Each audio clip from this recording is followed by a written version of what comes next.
Hey everybody, if you're getting ready for the AP Gov exam, you are in the right place. This video will help you with everything you need for Unit 1, so let's get right to it.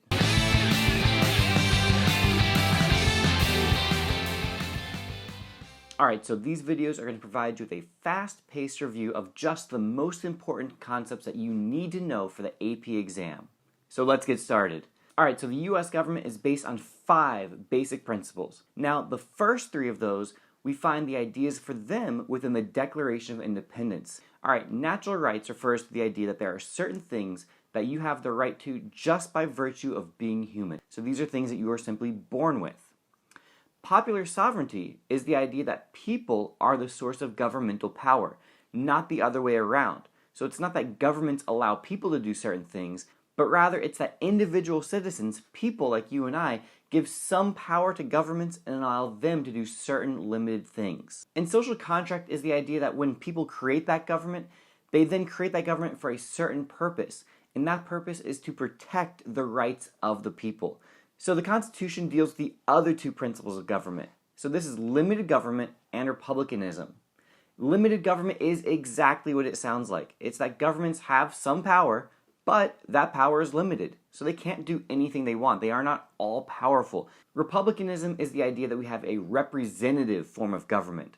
So in this case, people don't directly vote on policies, so you don't vote on laws directly, but rather what people can do is vote for others to represent them within government. Next, we shift to our models of representative democracy. Alright, so participatory democracy emphasizes broad citizen participation in policymaking.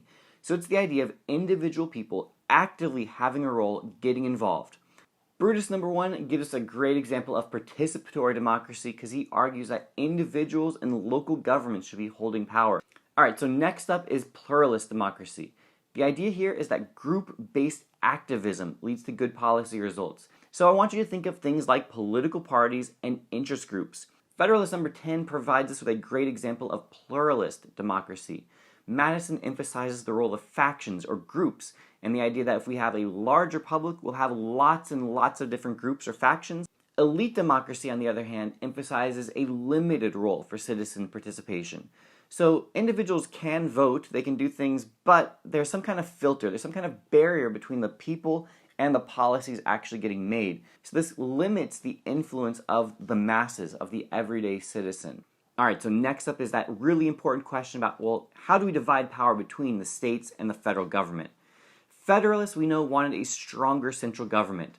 And in Federalist number 10, James Madison argues for a larger public to be the best way to maintain majority rule with minority rights. Basically, Madison was worried that if policies were made at a local level, it would be very likely that we'd have one majority group that could just simply outvote the minority if we just had a straight, pure democracy. And he thought that this would lead to a tyranny of the majority where they would oppress the minority. So again, his solution was to make that republic larger, and then we'll have lots of groups and no one group will dominate policymaking. Anti-federalists, on the other hand, they wanted state sovereignty. They wanted a weak central government. They wanted to make policies locally. And Brutus number 1 again gives us a good argument on their perspective.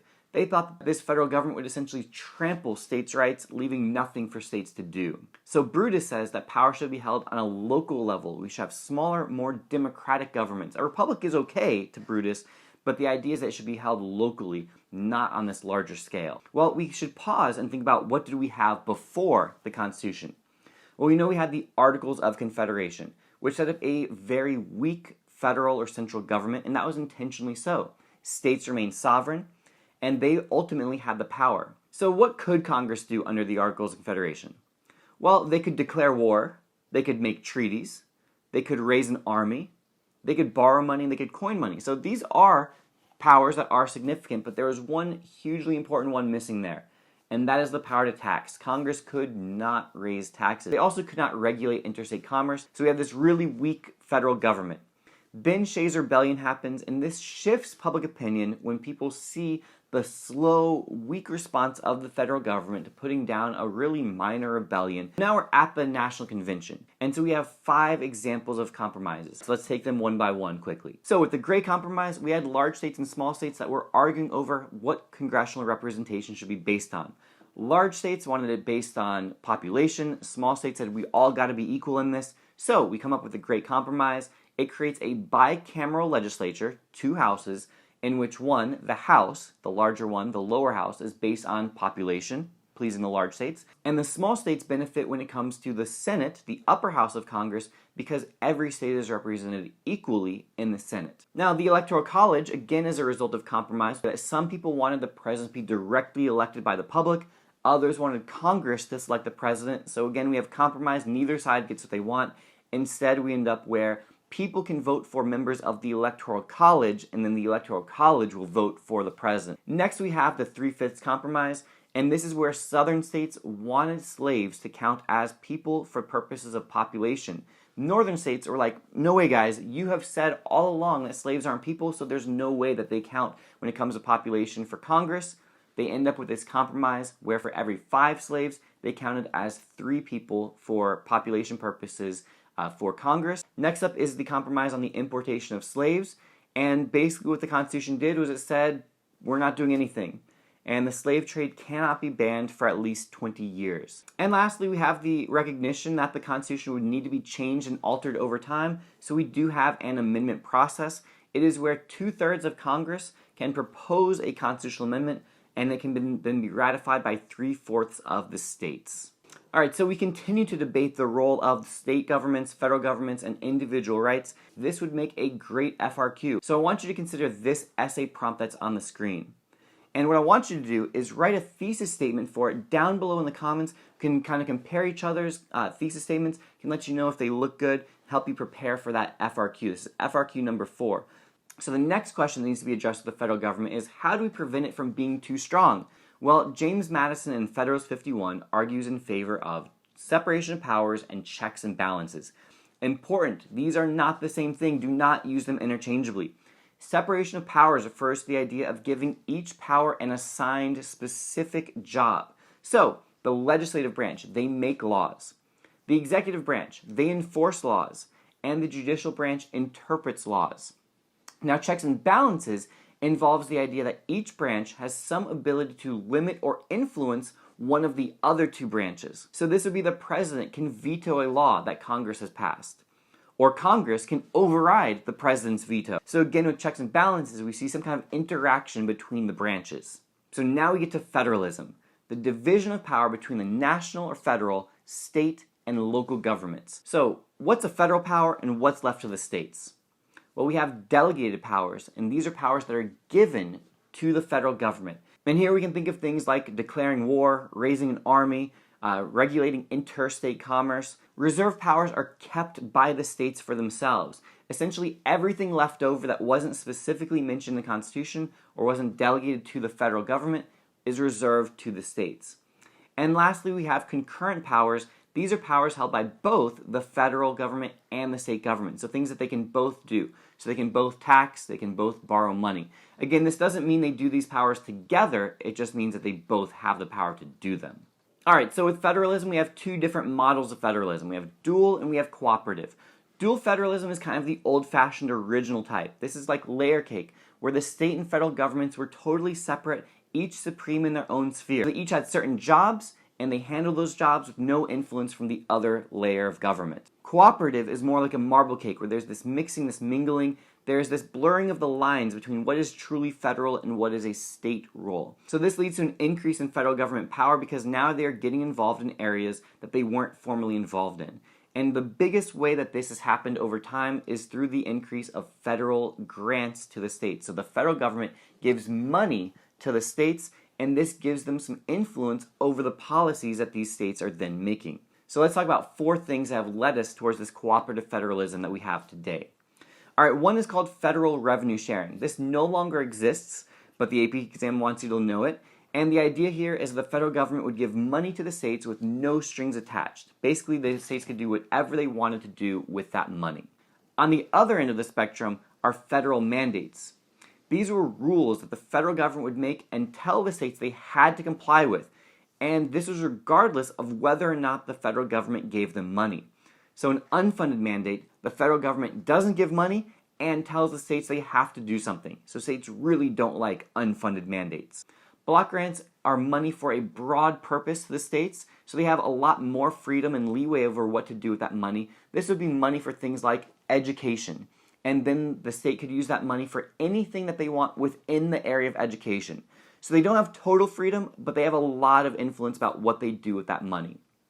Categorical grants, on the other hand, that's money for a specific purpose. So it's not just for education, it's for building a high school in a certain town, city, location, and saying, this is exactly what you have to do with that money.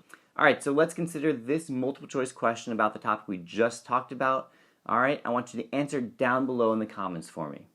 Alright, again, so staying on this topic of the balance of power between states and the federal government, let's look at a few things that have moved us in one direction or the other. The 10th Amendment reserves rights to the states. It says everything not delegated to the federal government or specifically denied to the states by the Constitution are reserved to the states. So states' rights or anti-federalists would prefer this amendment. Alright, so the Commerce Clause.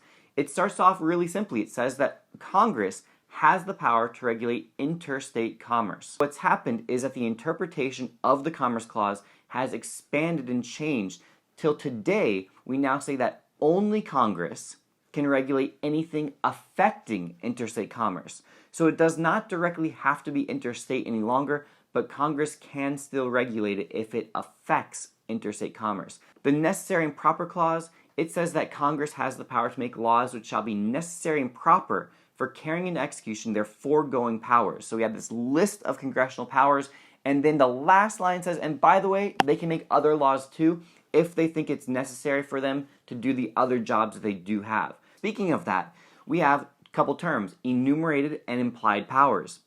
Enumerated powers are explicitly written in the Constitution. Implied powers are more of a gray area, and this is where arguments break out. And we know that the Necessary and Proper Clause has been used to expand congressional power and allows them to now make legislation over things like economic, environmental, and social issues. Alright, and lastly, let's briefly consider our required cases. Again, check out the video that's about them so you can actually get the details you need to write the essays. But McCulloch versus Maryland, this is going to be one that expands federal power. It rules in favor of Congress. It uses the Supremacy Clause and the Necessary and Proper Clause to say that Congress could create a national bank and to say that states could not tax it. U.S. versus Lopez, on the other hand, is a victory for states' rights because it limits the power of Congress through the Commerce Clause. And it does say, yeah, it's true that Congress can regulate anything affecting interstate commerce, but guess what? Not everything affects interstate commerce. And so this victory for states' rights does alter the balance of power between states and the federal government. Alright, just so you guys know, I've created something known as the Ultimate Review Packet. It is amazing. It has everything that you will need to pass the AP exam. So it includes a full-length multiple choice practice test, a ton of practice multiple choice questions, other exclusive videos and content that will help you get ready for the AP test. You can preview Unit 1 for free. The link is down below, so check that out. I'm sure that it'll help you guys out. Till next time, this has been a LaMoney production. Thanks again for watching this video. Subscribe, hit that like button for me. Make sure you watch the rest of these videos as I help you get ready for the AP test. Make sure that you pass and get that 5 like I know you deserve.